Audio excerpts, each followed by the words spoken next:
എല്ലാവർക്കും കേരള ഫുഡ് വേൾഡിന്റെ പുതിയൊരു എപ്പിസോഡിലേക്ക് സ്വാഗതം. ഇന്ന് നമ്മൾ ഉണ്ടാക്കാൻ പോകുന്നത് കോക്കനട്ട് കുക്കീസ് ആണ്. നമ്മളിത് രണ്ട് രീതിയിൽ ചെയ്ത് കാണിക്കുന്നുണ്ട്, ഓവനിലും സ്റ്റൗ ടോപ്പിലും. അപ്പോൾ നമുക്ക് നോക്കാം ഇത് എങ്ങനെയാണ് ഉണ്ടാക്കുന്നതെന്ന്.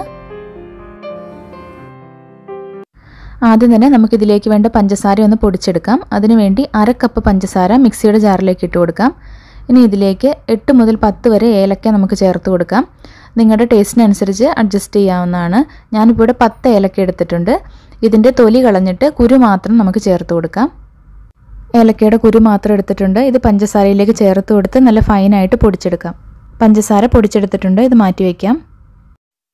കുക്കീസിൻ്റെ മിക്സ് ഉണ്ടാക്കിയെടുക്കാനായിട്ട് ഒരു ബൗളിലേക്ക് 100 ഗ്രാം അൺസോൾട്ടഡ് ബട്ടർ ഒന്ന് ഉരുക്കിയെടുത്ത ശേഷം ചേർത്ത് കൊടുക്കാം.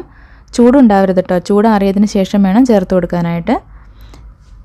ഇതിലേക്ക് പൊടിച്ചു വെച്ചിരിക്കുന്ന പഞ്ചസാരയും കൂടെ ചേർക്കാം. പഞ്ചസാര നമ്മൾ മിക്സിയിൽ പൊടിച്ചെടുക്കുമ്പോൾ നല്ല ചൂടുണ്ടാവും. ആ ചൂട് മാറിയതിന് ശേഷം വേണം ചേർത്ത് കൊടുക്കാനായിട്ട്. ചൂടോടുകൂടി ഒന്നും ചേർത്ത് കൊടുക്കരുത്.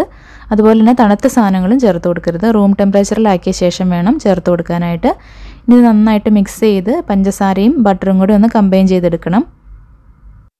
നമ്മൾ പഞ്ചസാരയുടെ കൂടെ ഏലക്കയും കൂടെ ചേർത്ത് പൊടിച്ചതുകൊണ്ട് ഇനി ഫ്ലേവറിന് വേണ്ടി വേറൊന്നും ചേർക്കേണ്ട ആവശ്യമില്ല.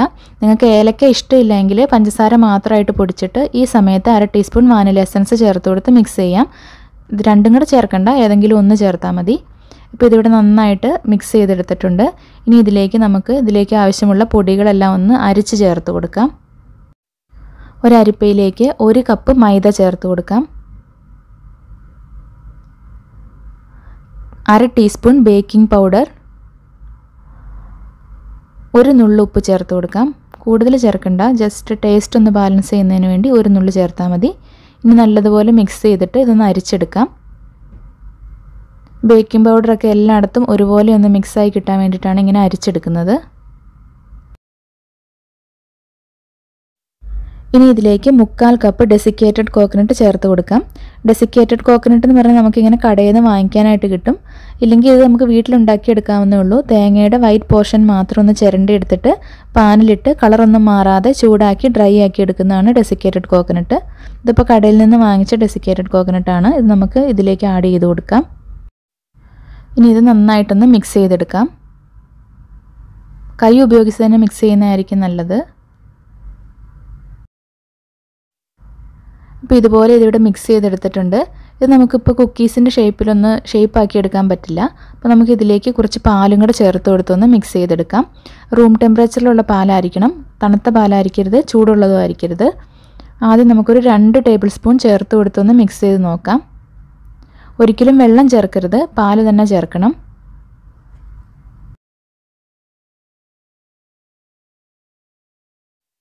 രണ്ട് ടേബിൾ സ്പൂൺ പാൽ ഒഴിച്ച് കൊടുത്തിട്ട് നമുക്കൊന്ന് മിക്സ് ചെയ്ത് നോക്കാം. കറക്റ്റായിട്ടൊരു അളവ് നമുക്ക് പറയാൻ പറ്റില്ല, കാരണം ഓരോരുത്തർ എടുക്കുന്ന പൊടിയുടെയൊക്കെ അനുസരിച്ച് വ്യത്യാസം വരും. ഇനി നമുക്കൊന്ന് മിക്സ് ചെയ്ത് നോക്കാം. ഒരുപാട് അങ്ങ് പ്രസ് ചെയ്ത് കുഴയ്ക്കേണ്ട, അങ്ങനെ കുഴച്ചാൽ കുക്കീസ് ഹാർഡായിട്ട് പോവും. ജസ്റ്റ് ഒന്ന് മിക്സ് ചെയ്തെടുത്താൽ മതി. അപ്പോൾ ഇതുപോലെ നമ്മളിവിടെ മിക്സ് ചെയ്തെടുത്തിട്ടുണ്ട്. ഇതുപോലെ സോഫ്റ്റ് ആയിട്ടുള്ളൊരു ഡവ് നമുക്ക് കിട്ടിയിട്ടുണ്ട്. ഇതുപോലെ കുറച്ചെടുത്തിട്ട് നമ്മളിങ്ങനെ ഷേപ്പാക്കി നോക്കുന്ന സമയത്ത് കുക്കീസിൻ്റെ ഷേപ്പിൽ നമുക്ക് ആക്കിയെടുക്കാൻ പറ്റണം. അതാണ് അതിൻ്റെ കറക്റ്റ് പാകം. സ്റ്റൗ ടോപ്പിൽ കുക്കീസ് ഉണ്ടാക്കിയെടുക്കാനായിട്ട് ഒരു കടായി പ്രീ ഹീറ്റ് ചെയ്യാനായിട്ട് വെച്ചിട്ടുണ്ട്. ഇതിലേക്ക് സ്റ്റീലിൻ്റെ ഒരു റിങ്ങോ അല്ലെങ്കിൽ ഒരു പ്ലേറ്റോ ഇതുപോലെ വെച്ച് കൊടുക്കുക. അതിനുശേഷം മീഡിയം ഫ്ലെയിമിൽ 10 മിനിറ്റ് അടച്ചു വെച്ചിട്ട് പ്രീ ഹീറ്റ് ചെയ്യണം. കടായിൽ കുക്കീസ് ബേക്ക് ചെയ്യാനായിട്ട് ഞാനൊരു സ്റ്റീലിൻ്റെ പ്ലേറ്റാണ് എടുത്തിരിക്കുന്നത്. അതിൽ കുറച്ച് ബട്ടർ ഒന്ന് തടവി കൊടുത്തിട്ടുണ്ട്. ഇനി ഒന്നെങ്കിൽ നിങ്ങൾക്കിതിൽ മൈദ ഡസ്റ്റ് ചെയ്തെടുക്കാം, ഇല്ലെങ്കിൽ ബട്ടർ പേപ്പർ ഉണ്ടെങ്കിൽ ബട്ടർ പേപ്പർ വെച്ച് കൊടുക്കാം. ഞാനിപ്പോൾ ബട്ടർ പേപ്പറാണ് വെച്ച് കൊടുക്കുന്നത്. ഇനി കയ്യിൽ കുറച്ച് ബട്ടർ പുരട്ടിയ ശേഷം കുക്കീസ് ഷേപ്പാക്കിയെടുക്കാം. നിങ്ങൾക്ക് ഇഷ്ടമുള്ള വലുപ്പത്തിൽ ചെയ്തെടുക്കാം, പക്ഷേ ഒരുപാട് വലുപ്പത്തിൽ ചെയ്യാത്തതാണ് നല്ലത്. ഇത് ബേക്കായിട്ട് വരുമ്പോൾ ഒന്നും കൂടി വലുതാവും. അപ്പോൾ ഒരു മീഡിയം സൈസിൽ ഉണ്ടാക്കിയാൽ മതി. ഇങ്ങനെയൊന്ന് ഉരുട്ടിയ ശേഷം ജസ്റ്റ് ഇങ്ങനെ ഒന്ന് പ്രസ് ചെയ്ത് കൊടുക്കുക. എന്നിട്ടിങ്ങനെ റൗണ്ട് ഷേപ്പിലാണ് ഞാൻ ഉണ്ടാക്കിയെടുക്കുന്നത്. അപ്പോൾ ഇതുപോലെ ഈ ഒരു ഷേപ്പിൽ കിട്ടിയിട്ടുണ്ട്. ഇനി ഇതിൻ്റെ മുകൾ ഭാഗം മാത്രം നമുക്ക് ഡെസിക്കേറ്റഡ് കോക്കനട്ടിൽ ഒന്ന് കവർ ചെയ്തെടുക്കാം. മുകൾ ഭാഗം മാത്രം ചെയ്താൽ മതി, താഴെ ചെയ്തിട്ടുണ്ടെങ്കിൽ ചിലപ്പോൾ കരിഞ്ഞു പോകാനുള്ള സാധ്യതയുണ്ട്. അപ്പോൾ മുകളിൽ മാത്രം ചെയ്യാം. ഇപ്പോൾ ഒരു വശം നമ്മൾ ഡെസിക്കേറ്റഡ് കോക്കനട്ടിൽ കവർ ചെയ്തെടുത്തിട്ടുണ്ട്. ഇത് നമുക്ക് തയ്യാറാക്കി വെച്ചിരിക്കുന്ന പാത്രത്തിലേക്ക് വെച്ച് കൊടുക്കാം. ഇതുപോലെ നമുക്ക് ബാക്കിയുള്ളതും കൂടെ ചെയ്തെടുക്കാം. ഈ ഇടയ്ക്കിടയ്ക്ക് ഇങ്ങനെ കറുത്ത് കാണുന്നത് നമ്മൾ ഏലക്ക പൊടിച്ച് ചേർത്തതിൻ്റെയാണ് കേട്ടോ. കുക്കീസ് പാത്രത്തിൽ വെച്ച് കൊടുക്കുന്ന സമയത്ത് നമ്മളിതുപോലെ ഗ്യാപ്പ് ഇട്ട് വേണം വെച്ച് കൊടുക്കാനായിട്ട്. കാരണം ഇതിനകത്ത് ബേക്കിംഗ് പൗഡർ ചേർത്തിട്ടുള്ളതുകൊണ്ട് ബേക്കായി വരുമ്പോൾ ഒന്നും കൂടി വലിപ്പം കൂടും. അപ്പം നമ്മൾ ഇത്രയും ഗ്യാപ്പ് ഇട്ട് വെച്ചില്ലെങ്കിൽ തമ്മിൽ ഒട്ടിപ്പിടിക്കും. കടായി മീഡിയം ഫ്ലെയിമിൽ 10 മിനിറ്റ് പ്രീ ഹീറ്റ് ചെയ്തെടുത്തിട്ടുണ്ട്. ഇതിലേക്ക് നമുക്ക് കുക്കീസിൻ്റെ പ്ലേറ്റ് വെച്ച് കൊടുക്കാം. ഇനി അടച്ച് വെച്ചിട്ട് മീഡിയം ഫ്ലെയിമിൽ 20 മുതൽ 25 മിനിറ്റ് വരെ ബേക്ക് ചെയ്തെടുക്കാം. ഓരോരുത്തരും ഉണ്ടാക്കുന്ന കുക്കീസിൻ്റെ വലുപ്പത്തിനനുസരിച്ചും സ്റ്റൗവിനനുസരിച്ചും കടായിയുടെ വലുപ്പത്തിനൊക്കെ അനുസരിച്ച് സമയത്തിൽ കുറച്ച് അങ്ങോട്ടും ഇങ്ങോട്ടും ഒക്കെ വ്യത്യാസം വരാൻ സാധ്യതയുണ്ട്. അപ്പോൾ നിങ്ങളൊരു 20 മിനിറ്റ് കഴിയുമ്പോൾ ചെക്ക് ചെയ്ത് നോക്കുക. എന്നിട്ട് ആയിട്ടില്ലെങ്കിൽ പിന്നെ ഒന്നുകൂടി വെച്ച് കൊടുത്താൽ മതി. ഓവനിൽ ഉണ്ടാക്കിയെടുക്കാനുള്ള കുക്കീസ് നമ്മൾ ഷേപ്പ് ചെയ്തെടുത്തിട്ടുണ്ട്. 170 ഡിഗ്രിയിൽ 10 മിനിറ്റ് പ്രീ ഹീറ്റ് ചെയ്ത ഓവനിൽ കുക്കീസിൻ്റെ ട്രേ വെച്ച് കൊടുക്കുക. അതിനുശേഷം 170 ഡിഗ്രി തന്നെ 10 മുതൽ 15 മിനിറ്റ് വരെ ബേക്ക് ചെയ്തെടുക്കാം. നമ്മൾ ഉണ്ടാക്കുന്ന കുക്കീസിൻ്റെ വലുപ്പത്തിനനുസരിച്ചും ഓരോരുത്തരുടെ ഓവൻ്റെ ടെമ്പറേച്ചർ അനുസരിച്ചും കുറച്ചൊക്കെ സമയം അങ്ങോട്ടും ഇങ്ങോട്ടും വ്യത്യാസം വരാൻ സാധ്യതയുണ്ട്. അപ്പോൾ 10 മിനിറ്റ് കഴിയുമ്പോൾ നിങ്ങളൊന്ന് ചെക്ക് ചെയ്ത് നോക്കുക. ആയിട്ടില്ലെങ്കിൽ കുറച്ച് സമയം കൂടി ഒന്ന് ബേക്ക് ചെയ്തെടുത്താൽ മതി. ഇപ്പോൾ നമ്മൾ കടായിൽ കുക്കീസ് വെച്ചിട്ട് 25 മിനിറ്റ് ആയിട്ടുണ്ട്. നമുക്ക് ഓപ്പൺ ചെയ്ത് നോക്കാം.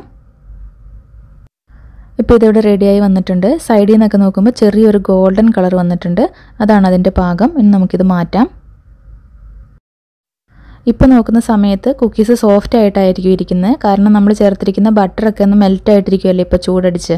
അപ്പോൾ ഇനി കുറച്ച് തണുത്ത് കഴിയുമ്പോഴാണ് ഇത് കറക്റ്റായിട്ട് സെറ്റായി വരുള്ളൂ. അപ്പോൾ തണുത്ത് കഴിയുമ്പോഴാണ് നമുക്ക് ഒടിച്ച് നോക്കിയാലൊക്കെ കറക്റ്റായിട്ട് ക്രിസ്പി ആയിട്ട് വരുള്ളൂ. അപ്പോൾ ഇത് നമ്മൾ കടായിൽ ചെയ്തെടുത്താണ്. പക്ഷെ നല്ല പെർഫെക്റ്റ് ആയിട്ട് വന്നിട്ടുണ്ട്. അടിഭാഗമാണെങ്കിലും കരിഞ്ഞൊന്നും പോയിട്ടില്ല. നന്നായിട്ട് തന്നെ വന്നിട്ടുണ്ട്. അപ്പോൾ ഇത് 1-2 മണിക്കൂർ കഴിഞ്ഞാണ് ഇത് കറക്റ്റായിട്ട് സെറ്റ് ആവുള്ളൂ. അപ്പോൾ ഞാൻ നിങ്ങൾക്ക് ഒടിച്ച് കാണിച്ചു തരാം. നമ്മൾ ഓവനിൽ വെച്ച കുക്കീസും റെഡിയായി വന്നിട്ടുണ്ട്. നമ്മൾ പുറത്തെടുത്തിട്ടുണ്ട്. ഇതിപ്പോൾ സോഫ്റ്റ് ആയിട്ടാണ് ഇരിക്കുന്നത്. ഞാൻ നേരത്തെ പറഞ്ഞതുപോലെ 1-2 മണിക്കൂർ ഇരുന്ന് ചൂടാറി കഴിയുമ്പോഴാണ് ഇതൊന്ന് സെറ്റായിട്ട് വരുള്ളൂ. ഇത് നല്ല കറക്റ്റായിട്ട് തന്നെ വന്നിട്ടുണ്ട്. അടിഭാഗമാണെങ്കിലും കരിഞ്ഞൊന്നും പോയിട്ടൊന്നുമില്ല. നന്നായിട്ട് തന്നെ വന്നിട്ടുണ്ട്. അപ്പോൾ നമ്മുടെ കോക്കനട്ട് കുക്കീസ് ഇവിടെ റെഡിയായി വന്നിട്ടുണ്ട്. ചൂടൊക്കെ ആറി നല്ല സെറ്റായിട്ട് വന്നിട്ടുണ്ട്. വളരെ ടേസ്റ്റി ആയിട്ടുള്ളൊരു കുക്കീസാണിത്. അപ്പോൾ നമുക്കിതൊന്ന് മുറിച്ച് നോക്കാം. നമ്മുടെ കുക്കീസ് നല്ല പെർഫെക്റ്റ് ആയിട്ട് വന്നിട്ടുണ്ട്. നല്ല ക്രിസ്പിയാണ്, അതുപോലെ തന്നെ നല്ല ടേസ്റ്റിയുമാണ്. അപ്പോൾ നിങ്ങളെല്ലാവരും ഒന്ന് ട്രൈ ചെയ്ത് നോക്കണേ. ചൂടാറിയതിന് ശേഷം എയർ ടൈറ്റ് ആയിട്ടുള്ളൊരു കണ്ടെയ്നറിൽ അടച്ച് സൂക്ഷിച്ചാൽ 10 ദിവസം വരെയൊക്കെ ഇത് കേടുകൂടാതെ ഇരിക്കും. അപ്പോൾ വീഡിയോ ഇഷ്ടമാണെങ്കിൽ ഒന്ന് ലൈക്ക് ചെയ്യാനും ചാനൽ ഇതുവരെ സബ്സ്ക്രൈബ് ചെയ്തിട്ടില്ലെങ്കിൽ സബ്സ്ക്രൈബ് ചെയ്യാനും മറക്കല്ലേ. അപ്പോൾ പുതിയൊരു വീഡിയോ ആയിട്ട് നമുക്ക് വീണ്ടും കാണാം.